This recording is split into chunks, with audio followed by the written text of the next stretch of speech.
Deus está aqui neste momento, Sua presença é real em meu viver. Entregue sua vida e seus problemas, fale com Deus, Ele vai ajudar você. Deus te trouxe aqui para aliviar os teus sofrimentos. E no toda a fé, do princípio ao fim, de todos os teus tormentos.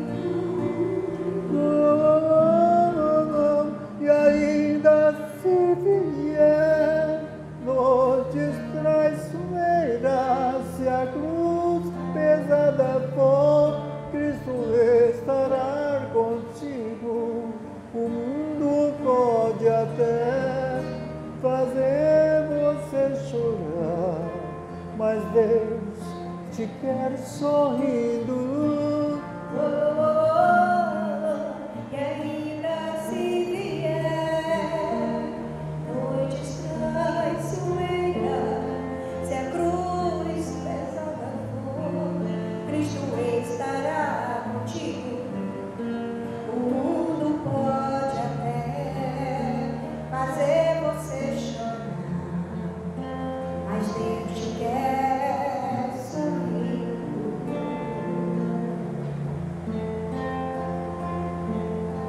Seja qual for o seu problema, fale com Deus, Ele vai ajudar você. Depois da dor vem sempre a alegria, pois Deus é amor, não te deixará sofrer. Deus te trouxe aqui para aliviar os teus sofrimentos. E no toda a fé, do princípio ao fim, de todos os teus tormentos. E ainda se vier noites traiçoeiras, se a cruz pesada for, Cristo estará contigo.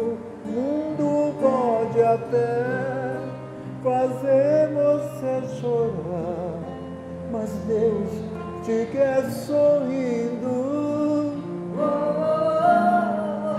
E ainda se vier noite traiçoeira, se a cruz pesada for, Cristo estará contigo. O mundo pode até Fazer você chorar, mas Deus te quer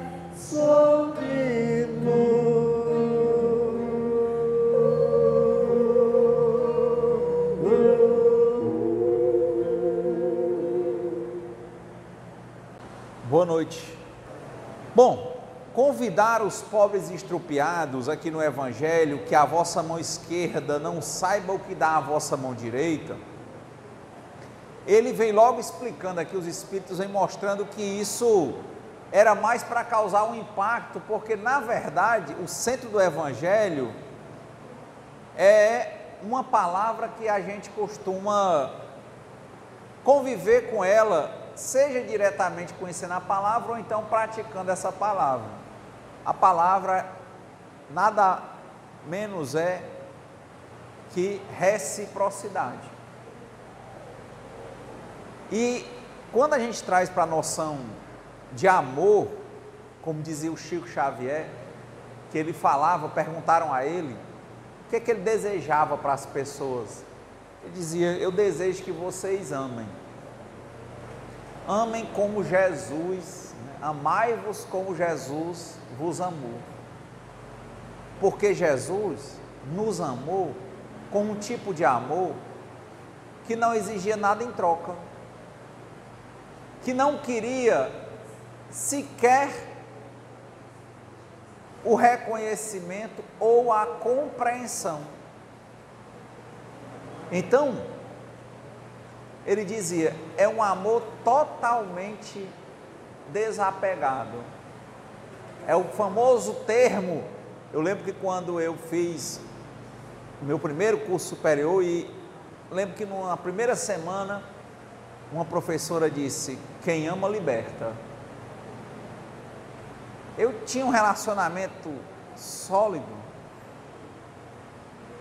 na época, mas eu vejo que era muito pueril, muito infantil, porque essa frase, ela entrou em mim como se fosse um punhal afiado, e que lá nas pontinhas tinha uma pontinha assim voltando, como que se puxasse, cortava mais. Como quem ama liberta?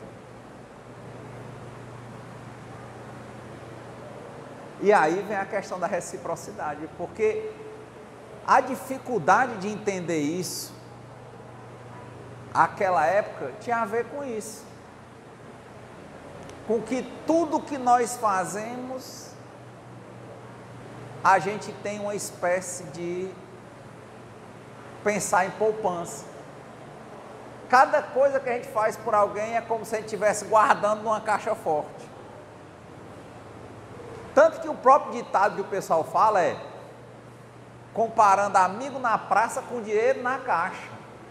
O pessoal diz, é melhor ter amigo da praça do que dinheiro na caixa. Ou seja, não é uma amizade sincera, é uma amizade que pensa em reciprocidade, ou seja, pensa que no momento de precisão, o outro vai estar lá. E é nesse tipo de compreensão equivocada sobre a natureza das coisas, sobre o que é amizade, sobre o que é amor, é que vem as mazelas. Porque vem a quantidade de crimes passionais de homens matando mulheres, ou espancando por ciúme, e vice-versa, muitas mulheres estão fazendo isso também. A mágoa no relacionamento. Por que mágoa? Porque se imaginou que estava depositando na caixa forte e a pessoa começou a gastar sem ser com você que em tese estava depositando. Não pode gastar. E é interessante. Eu vi uma vez também, estava visitando uma loja de imóveis e a moça parece que ia casar. E a mãe parece que deu um móvel para ela e levou ela na loja para escolher. E a mãe ia pagar o móvel, mas ela apresentou o móvel que ela achou que era adequado para a casa da menina. E quando eu vi, elas estavam discutindo. A menina não queria aquele móvel que ela queria outro modelo. E impressionantemente me marcou muito quando a mãe dela disse assim, pois se for desse outro eu não dou. Ou seja, como é que eu dou? E tem que ser do meu jeito, como eu quero. Se a pessoa não fizer o que eu gosto, eu tomo ou não dei. Eu estou com aquele suposto presente criando mais uma moeda guardada na caixa forte na casa dos outros, para na hora que eu quiser passar na cara, tomar, e aí gera uma cisma, né? Ou um cisma entre a mãe e a filha. Vem o ciúme, vem a mágoa, vem a dor desnecessária, porque a dor vai ser necessária para fazer a pessoa aprender. Mas essa dor criada pela pessoa, ela poderia compreender as coisas e não passar por aquilo, mas ela vai passar. Por mais que até hoje você tem 20 anos, 30 anos, 10 anos, 15 anos, 100 anos, está dando certo? Você sabe que não está dando certo. Vez por outra, você diz que supostamente, entre aspas, quebra a cara. Não quebra. Como dizia o meu avô, ninguém engana ninguém. O alheio chora seu dono. Mas não é o outro que está lhe enrolando, era você que estava se enganando. Se enganando, achando que estava enganando os outros. Estava dizendo que amava, mas na verdade você estava manipulando,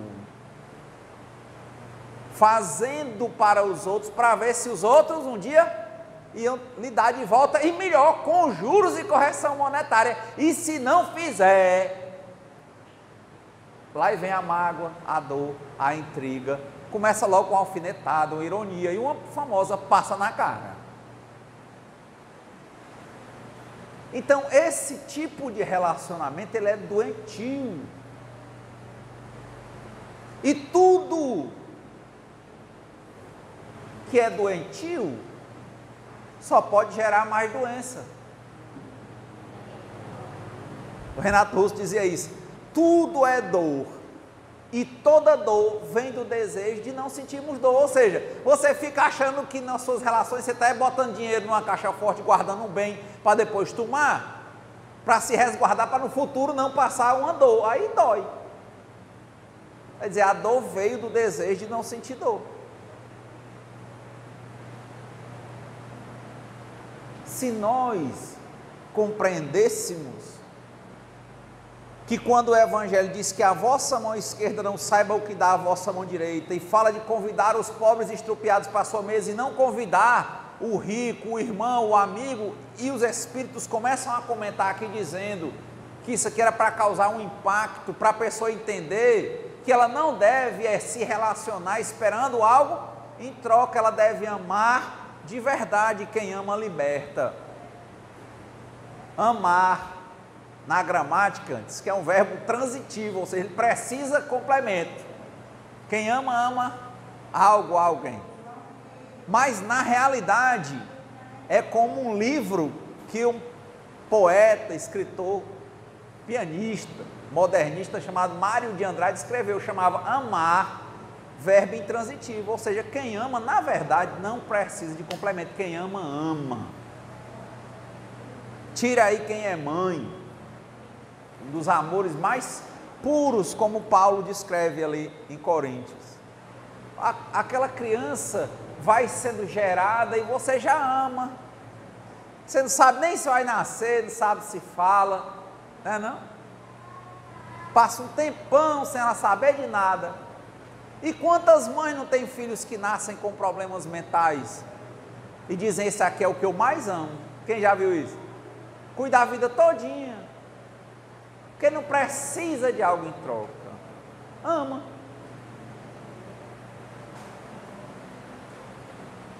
Então, depois, se vocês puderem dar uma pesquisada, tem uma doença emocional que chama adicção. Adicção quer dizer escravidão por aprovação.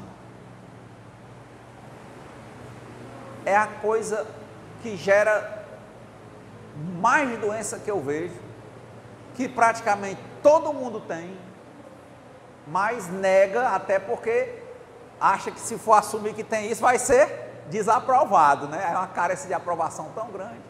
Tudo que faz, olha no olho do outro, não é para dizer assim: olha no meu olho para ver se você fala a verdade. Não, olha no meu olho é porque você tem uma carência, você quer ver se o outro está dizendo que você está certo, e você precisa,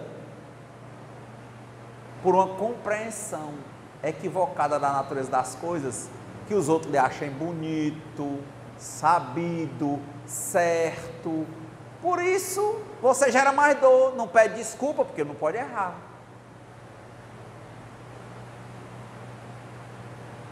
Se mutila de todo jeito porque quer ser sempre bonito, porque quer a aprovação da beleza,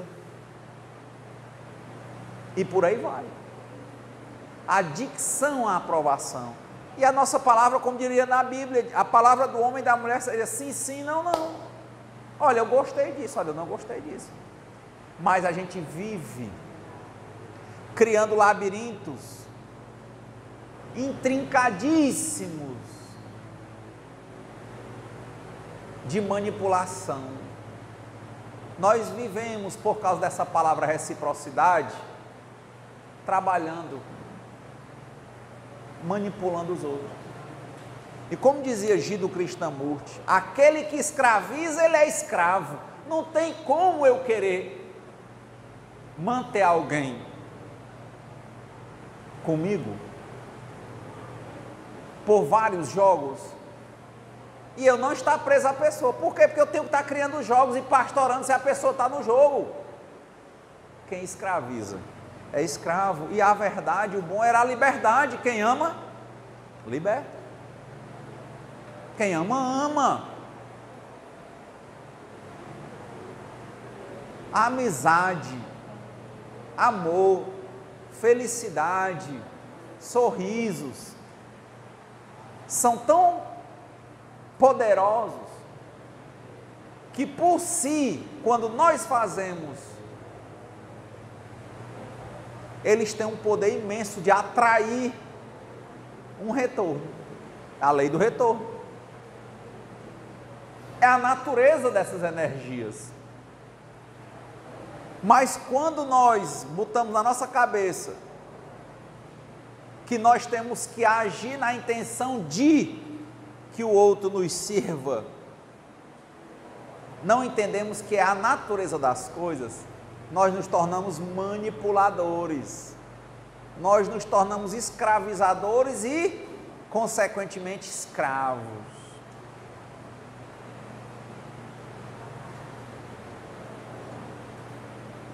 Quando, na oração de São Francisco, ele diz: Senhor, fazei que eu procure mais. Começa assim, consolar que ser consolado. Ele não quer, começa por aí. Aí depois que ele vem dizer, ó mestre, aí ele vai, começa, é dando que se recebe. Mas ele está percebendo o que é, ele não está dizendo, dê para receber. Ele está dizendo, é claro, como todo dia ter manhã, tarde e noite, todos os anos termos as estações, primavera, outono, inverno e verão. É uma força tão natural da gente amar, irradiar o amor, e o amor voltar. Ele não está dizendo, seja um manipulador, dê para receber, mas a gente quer entender assim. Por quê? Porque nós estamos com a compreensão equivocada sobre a natureza das coisas, uma compreensão que gera sofrimento, machucamos, manipulamos de forma agressiva, querendo trabalhar profundamente a reciprocidade. Por isso que a vossa mão esquerda não saiba o que dá a mão direita, chega a ficar coçando, porque a gente tem que passar na cara. Por que a gente tem que passar na cara? Primeiro, porque é uma carência nossa, a adicção, a escravidão, a aprovação do outro, querer mostrar para o outro que a gente é bom. Não serve para nós o nosso contato conosco e a gente entender, não, a gente fez uma coisa boa. E Deus, falar com Deus e para enxergar, não, tem que mostrar para o outro para manipular. E tem gente que quer mostrar para Deus para manipular a Deus, para dizer, pai, eu estou fazendo isso, mas na vida eterna eu quero uma casa duplex numa montanha olhando para os árvores. Meu pai, no céu vai ser assim. A gente é tão infantil que eu acho que Deus às vezes dá aquele sorriso de pai que vê a criança se admirando com aquele gatinho brincando com uma bola de linha. Porque rapaz, ele diz assim, mas eu crio e esse pessoal pensa que me manipula. Olha pai, eu estou cumprindo a Bíblia aqui, viu? Eu estou dando com a mão direita, não estou mostrando a esquerda, mas o senhor sabe, né? Ó, não estou mostrando para ele, mas a casa lá no céu é minha, né? O senhor sabe, né? Quem nunca viu alguém chorando num velório de alguém que morreu antes do tempo e blasfemar contra Deus? Eu já vi. Me lembro uma outra situação que eu vi, e não usando as histórias aqui para julgar, mas porque elas calham para a gente fixar como é que está na gente, é um espelho. Uma senhora que se dizia muito religiosa, aí o filho morreu, do coração. É lógico que é um impacto muito grande, o filho morrer antes da mãe, e ela estava lá desesperada. E ela dizia aos prantos: meu Deus, como é que eu sou uma mulher assim, eu sou boa, eu ajudo isso, e meu filho morre. Aí, ó, talvez em cada pequena coisa que fazia, estava dizendo o que para Deus? Pai, a minha casa no céu é melhor. Ó, eu faço isso, mas a minha família é protegida. Quando nosso Senhor Jesus Cristo, Ele disse foi, que seja feita a vossa vontade antes da minha. Pai, se podes, afasta de mim esse cálice, mas que seja feita a vossa vontade antes da minha.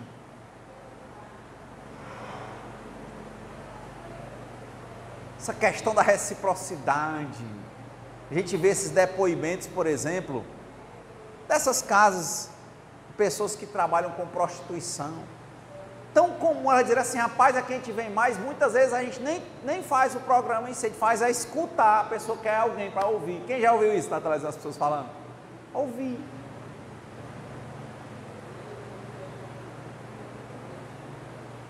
Outras situações, eu vi uma reportagem, num depoimento, uma moça, ela tinha uma espécie de dependência de amor e de sexo, e de amor é no sentido que chama DASA, né? Tem o Dependente de Amor e Sexo Anônimos, uma organização internacional muito importante, tem salvo muitas vidas, equilibrado esse tipo de problema.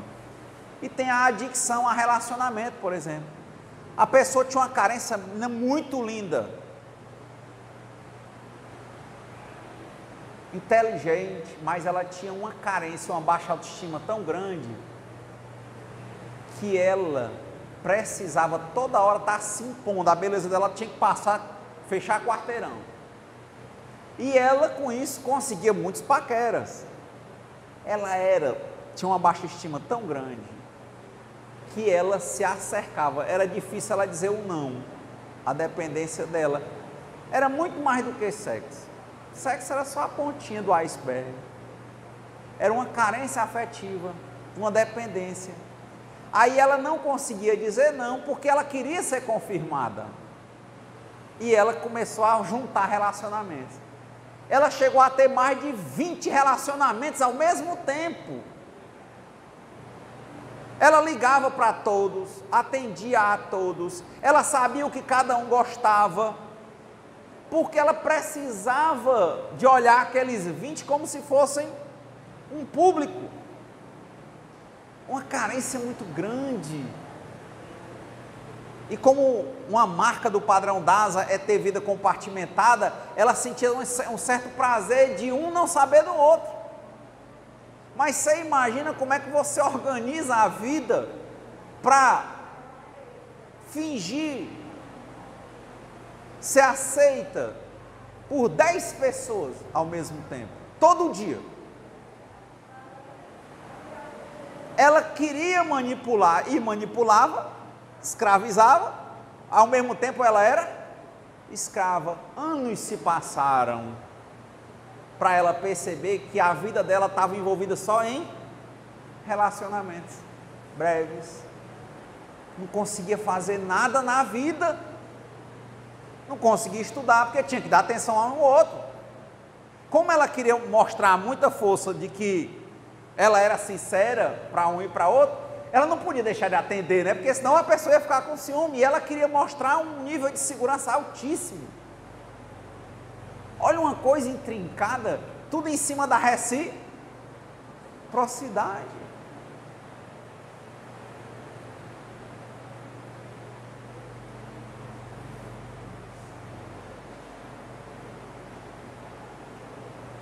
Ah, mas isso eu condeno. Quantas mães e quantos pais não manipulam os filhos? Ou não existe isso? Quem já viu alguma situação assim? Manipulação. Relacionamento.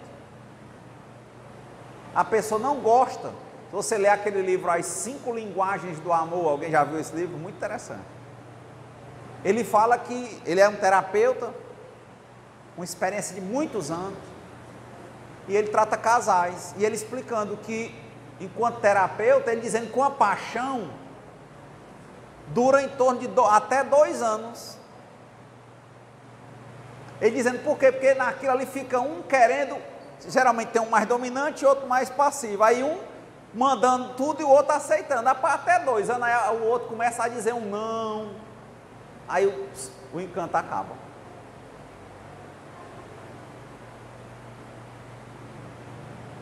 Veja como o problema da reciprocidade na cabeça da gente,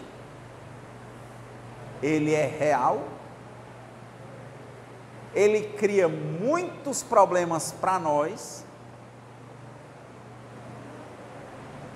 e o pior é que tem problemas que estão plantados e a gente está regando todo dia. É como se todo dia surgisse uma época de uma fruta diferente. A gente vai se alimentando achando que está bom, não é? Aí começam os problemas. Por isso que a gente tem muita mágoa no coração. Por quê? Porque disse que amava, mas não, estava querendo prender, porque quem ama liberta. Fez uma coisa para o amigo dizendo que era amigo, mas na verdade estava querendo era alguém para ser a segurança dele no futuro. Aí ele, quando ele não faz, deixa de ser amigo. Ou seja, sobre essa estrutura da reciprocidade que está na cabeça da gente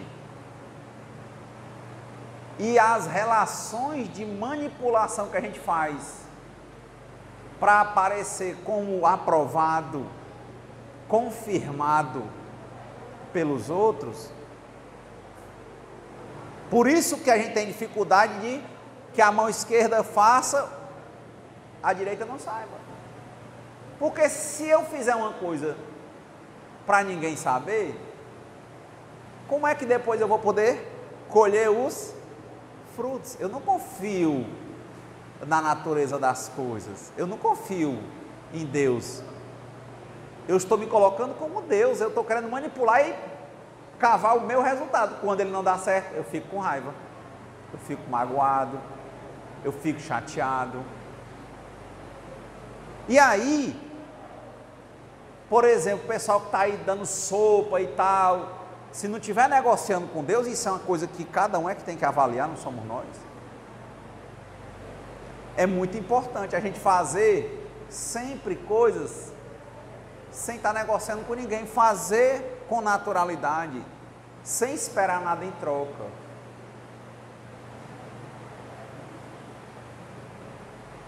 Isso é bom para a nossa vida como um todo. Já pensou ter um filho ou uma filha e chega determinado momento que ele pensa diferente e que as orientações nossas não servem e que ele ou ela engrossa o pescoço e realmente querem voar? Toda partida tende a doer, toda transformação diante da incompreensão que ela gera, a gente não sabe o que vem, dói. Mas daí para a gente ficar com raiva, com ódio e não querer mais o filho?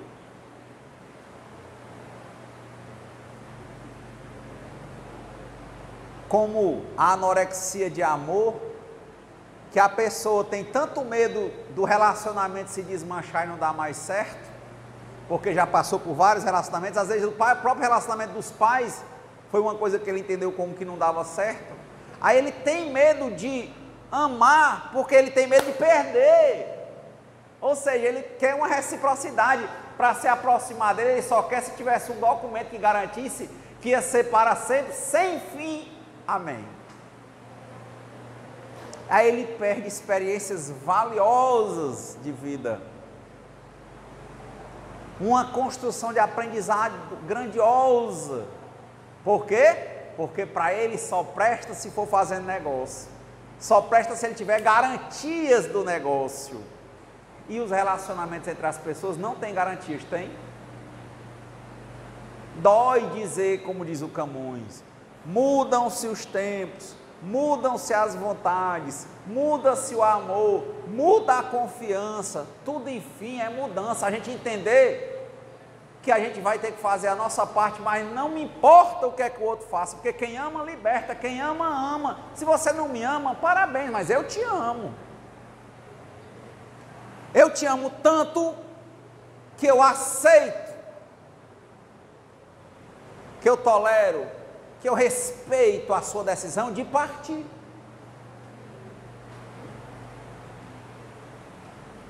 Seja num relacionamento de namorado, de amante, de amigo, de marido e mulher, de pai e filho, mãe e filha, de alguém que morre. Eu já vi gente chorando no túmulo de uma pessoa e diz assim: você não podia partir agora. Ora, mas pode. Não é não? Pode. A separação vai existir. Por quê? Às vezes você não se separa porque quis, às vezes o outro desencarna na frente. Não é comum um casal desencarnar junto, e mesmo desencarnando junto não quer dizer que o nível evolutivo vai deixar cada um no mesmo lugar. A mãe do André Luiz, por exemplo, no livro Nosso Lar, estava num nível e o André estava no umbral, e o pai dele mais tempo do que ele, num canto que ela não tinha nem acesso, mesmo que morresse junto. A gente tem que saber que essa manipulação só gera dor, ela não dá resultado eficiente nas nossas relações, não dá, ela só dá dor, e dor, e dor, e dor, e dor, e mais dor, e é dor plantada. Porque no começo parece dar certo, como esse negócio da linguagem do amor, né? Essa paixão, né? Que parece, né? Um fazendo tudo que o outro quer, e o outro aceitando tudo, recebendo tudo, mas não dá para aguentar um negócio desse. Não é normal, porque não é natural. O que não é natural se desmancha. E o que é natural é uma força que não tem quem segure, como a água, como o som. Tentaram segurar o som? É maior dificuldade, né? O pessoal bota lã de vidro, o som passa, é uma força imensa. E é como quando está dando manga na safra, é assim, derramando, né? O povo levando e apodrecendo, e você gastando e ela indo. Isso é uma força natural. Uma força natural é o amor. Uma força não natural, provavelmente, é quem está querendo construir uma paixão, quer dizer, construir uma ardência todo dia. Isso não existe. O próprio calor biológico, ele se esvai. A gente sabe que são muitas questões hormonais que vão mudar. Não adianta. Então, a nossa noção pautada na reciprocidade gera a nossa dificuldade de entender, de fazer as coisas sem querer passar na cara ou sem querer mostrar. Por quê? Porque a gente quer manipular. Por quê? Porque a gente está se achando Deus ou deusa e está querendo controlar o futuro. Fazer das pessoas dinheiro que a gente bota na poupança, e não são. Só gera dor. Por isso, eu tenho refletido há mais de 20 anos sobre essa frase: quem ama, liberta. Das coisas mais marcantes no livro do Antoine de Saint-Exupéry, o livro Le Petit Prince, ou O Pequeno Príncipe, né? Ele vivia num planetinha chamado B612, só era ele que vivia lá, tinha uns vulcões, e tinha um dia, chegou uma sementinha que quando brotou era uma florzinha, e a graça de lá, a beleza que ele achava era essa florzinha, e ele botou uma redoma para as lagartas não encostarem, fez uma passagenzinha para a água chegar a ela, ia conversar, olhar para ela todo dia, e um dia ela disse coisas que ele não gostou, ele tomou a sério palavras sem importância, ou seja, como é que eu te amo, aí você diz uma coisa que eu não gosto, eu fico logo com raiva. Eu sou eu, você é você. Eu com as minhas qualidades e dificuldades, e você também. Mas eu não sei tolerar nada, eu não sei aceitar nada, porque eu te manipulei. Você deveria, se o meu truque, se a minha mágica de manipulação tivesse certa, você não era para ser capaz de me dizer um não. Mesmo que você fosse infeliz, você tinha que me dizer sim, porque eu te manipulei. Mas quem é que vai dizer que manipulou? A prova de que a gente está manipulando é a gente ficar com raiva. A gente está com raiva porque o plano não deu certo. E ela disse alguma coisa que ele não gostou, que a florzinha era metamorfoseada, né? Como é que chama? Antropomorfizada, né? Tem característica de homens, de mulheres, que pensam. E ele tomou a sério palavras sem importância e disse o quê? Eu vou embora. Não precisava dizer mais nada, porque tem gente que a resenha é grande, né? Mas sem mim você vai passar fome, sem mim, né? Assim fica. Sem mim as lagartas vão lhe pegar. E tem gente que passa na cara, joga mesmo, assim, igual um tijolo. E tem gente que vai devagarinho, ele foi devagar, só destilando veneno. Ele disse assim, mas vou embora. Aí ela respondeu o quê? Vá e seja feliz. Ele, o truque não deu certo. Como? Ela está brincando, como ela, né? Ele olhou e disse, acho que vou botar mais um pouquinho de veneno. Mas, se eu for embora, quem é que vai espantar as lagartas? Que eu já fiz um rego aqui para entrar água para você. Quem é que vai espantar as lagartas? Elas podem te destruir, ó. Botou ela no canto de parede, né? Ela disse, não, vai, seja feliz. É preciso que eu suporte uma ou duas lagartas, se ao final eu quiser ver as borboletas. Pode ir. Ele ficou sem chão. Mas tinha o que ia fazer? Tinha opinião, queria continuar manipulando, queria ver se ela ia manter o pescoço duro, se na hora dele sair ela não ia chorar e gritar por ele, não era? Aí ele foi, começou a se ajeitar para ir, ela, muito que bem. Na hora que ele foi, ela não disse nada. Vá com Deus. Quando a gente é doente, emocionalmente, carente, adicto por isso, por aprovação, manipulador, a gente é. A gente tem que reconhecer isso para a gente tratar, para a gente ficar em recuperação. A gente diz assim, é porque ela não gostava dele, é porque é isso mesmo, o mundo é de ingratidão, sabe? Porque não vale nada, como é que eu digo que vou embora e você diz, vai, seja feliz? A gente primeiro não acredita, diz, ela está sendo irônica, e ela não estava de coração aberto. Ela amava tanto que ela libertava, como a mãe, na história do Zezé de Camargo e Luciano. Um dia o passarinho cria asa e ele quer voar, e o que a mãe pode fazer ou deve fazer? Vai, meu filho, e seja feliz, um amor puro. Quem é que vai dizer com a mãe que o filho quer ir viver, quer ir trabalhar, passa num concurso, aí vai embora, que a mãe diz, meu filho, vai, seja feliz, que ela está sendo irônica? Você vai dizer isso? Nunca. Mas quando a gente está adoecido e é muito manipulador, esse espelho vai logo assim, ela não está nem aí.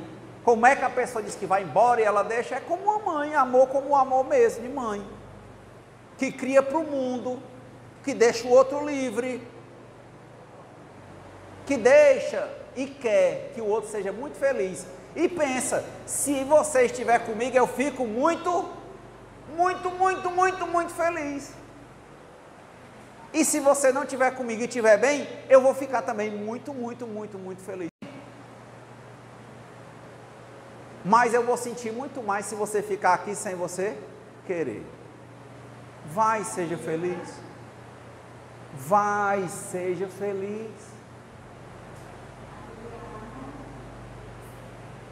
Olha aí, que a vossa mão esquerda não veja, não saiba o que dá a mão direita. Ela não pegou o barulho dele, ela não caiu na manipulação dele, Ela poderia muito bem ter ficado com raiva quando viu que ele queria acuar ela, né? Disse, ele está pensando que eu vou ficar com medo. Ela, a primeira e a segunda resposta foi tão tranquila quanto a primeira. Vá e seja feliz. Então, assim que não tem nenhuma reação depois, quando ele vai embora mesmo. Qual é a reação? Não tem. Vai. E no dia que lá na terra o livro termina, ele querendo voltar, quando ele percebeu que ele amava a florzinha e que a florzinha o amava, ele correu o universo, como a história do alquimista, sonhou que tinha um tesouro, correu o mundo todinho, lá no final, quando ele volta, o tesouro estava embaixo da pedra que ele estava dormindo naquele dia. Quer dizer, o amor dele, o tesouro dele, estava lá no planetinha dele, no lugarzinho dele, com a florzinha que ele cuidava. Aí ele teve que rodar um monte de canto para voltar para lá. Quando ele viu o valor dela, que ele voltou, a história acaba. Mas a lógica é o quê? Que ela continuaria lá de braços abertos. Ela nem foi atrás de outro príncipe, nem quis ser a dona do planeta, ela ficou lá no lugar dela. É como a mãe com o filho. Ele vai, na hora que ele casa, não é isso? O filho vai, a filha casa, tem a vida dela, vai morar no outro estado. Na hora que volta em casa, o menino diz assim, é lá em casa. Não é não? É lá em casa, que é a casa da minha mãe. E a mãe e o pai estavam de braço aberto. O amor bonito, o amor quem ama, liberta. Nesse sentido, assim. Mãe, passei no concurso, vou ter que morar lá em Manaus. Meu filho está perigoso, Manaus está não sei o que agora, essa doença. Pois é, mamãe, eu passei, pois meu filho, vou rezar muito por você, seja feliz. Mamãe, se nada der certo, se eu voltar, se Deus quiser, eu vou voltar aqui bem e lhe recebo. Mãe, se eu quiser ir de novo, vai, seja feliz. E se eu voltar, mamãe, eu te recebo. Pronto. Por último, foi uma história muito hilária lá do interior, que tinha, né, um senhor que ele era até vereador lá, vou dizer para não identificar. Aí a mãe dele disse que ela era muito assim, emotiva de brigar, sabe, brigava, gritava no meio da rua, aí vivia exigindo as coisas dele, e um dia ela dizia assim, falava, mas você não presta, quando ele não fazia qualquer coisa do jeito que ela queria, ela esculhambava no meio da rua, né? E sempre aquilo, ele sentado no meio do povo lá e vinha a mãe dele, e ele já é um senhor, já casado, e a mãe dele, aquele negócio. Aí ela, mas eu andei com você, disse que ela tinha essa mania de dizer assim, eu andei com você 9 meses na minha barriga, alegando, né? Aí disse que um dia ele disse, pois mamãe, venha pra cá que eu ando com a senhora 18 meses e não digo mais nada, só para acabar com essa conversa. Para que a reciprocidade? Não é legal não. Entenda, Renato, então eu devo ser ingrato? Não tem nada a ver. Estou dizendo que evite o processo de fazer as coisas esperando algo em troca. O resto é natural. Ame, seja grato, mas não toque suas relações tomando como base a reciprocidade. Sempre ame, ou seja, trabalhando a liberdade. Liberte. Uma boa semana. Que Deus nos abençoe, nos guarde, nos dê muita paciência, muita serenidade, muito equilíbrio emocional, muita compreensão para a gente se enxergar, ver as nossas dificuldades, ficar em recuperação. Que Deus nos conceda a serenidade para aceitar as coisas que nós não podemos modificar, coragem para modificar aquelas que nós podemos, e sabedoria para perceber a diferença. Muito amor de verdade, libertador, muita paz, muita alegria de viver. Sorriam para vocês, e não tenham dúvida, esse sorriso, quando você vê, está rindo para todo mundo. É natural voltar, mas não trabalhe o sorriso para receber algo em troca. Ria. que o riso vem. Mas não pense em sorrir para receber um riso. Boa semana.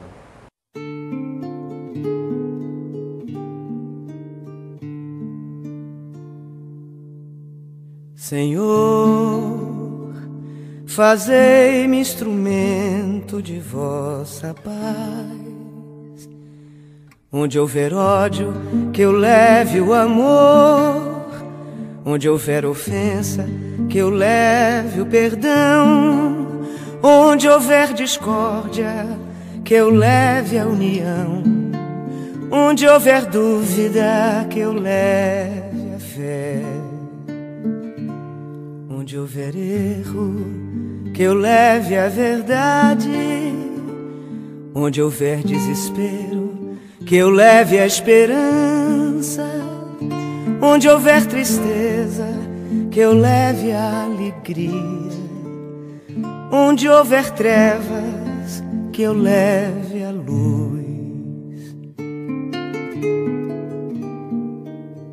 Ó Mestre, fazei que eu procure mais consolar que ser consolado, compreender que ser compreendido, amar que ser amado, pois é dando que se recebe, é perdoando que se é perdoado, e é morrendo que se vive para a vida eterna.